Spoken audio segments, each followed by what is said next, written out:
ఈరోజు మనం భూపాల్పల్లి ఏరియా హాస్పిటల్లో ఉన్నాం.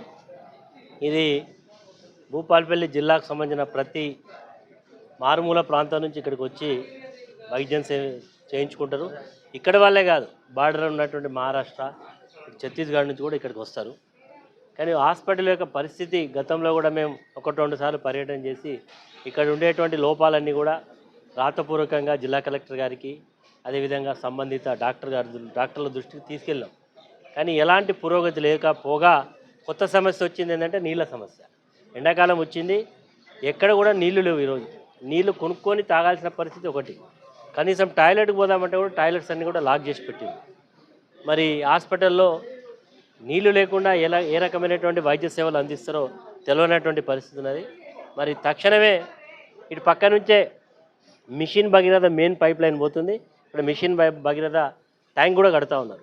ప్రభుత్వానికి పాలకులకు చిత్తశుద్ధి ఉంటే ఒక లైన్ వేసి ఇమీడియట్గా కనెక్షన్ ఇవ్వచ్చు. కానీ మాకేందిలే, ఏమైతేందిలే అన్నట్టు ఉన్నారు. నాకు దాదాపు నిన్న మొన్న 2-3 రోజుల నుంచి విపరీతమైనటువంటి ఫోన్ కాల్స్ ఇక్కడ నుంచి పేషెంట్స్ ఫోన్ చేస్తుంది. సరే ఇక్కడ నీళ్లు దొరకడం లేదు, మాకు ఎవరు దిక్కులేరీడా, కొంచెం మీరన్నా వస్తే మాకేమన్నా మేలు జరుగుతుందంటే ఈరోజు నేను ఇక్కడికి రావడం జరిగింది.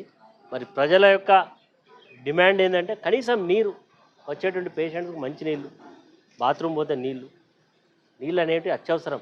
కూలర్స్ కొనిచ్చిన వాళ్ళ కూలర్స్లో నీళ్లు పోసే పరిస్థితి లేదు. అక్కడ ఒక నీళ్లకు సంబంధించిన ఫిల్టర్ మరి ట్యాంక్ పెట్టినాం, అక్కడ గతంలోనే పెట్టడం జరిగింది. అది దాన్ని నిరుపయోగం లేదా మొత్తం కూడా పక్కన పడేది. అంటే ఇంత నిర్లక్ష్యంగా ఉన్నది. ఇప్పటికైనా ప్రభుత్వం దీని మీద టాప్ ప్రియారిటీలో, పక్కనే కలెక్టర్ కూర్చుంటాడు. కలెక్టర్ ఆ గోడ అవతలనే కూర్చుంటాడు. ఆయన దృష్టికి 4-5 సార్లు నేను పర్సనల్గా పోయి చెప్పొచ్చిన, ఐ విల్ టేక్ కేర్ అంటాడు. మరి ఏం టేక్ కేర్ చేస్తున్నాడో నాకేం అర్థమైతే లేదు.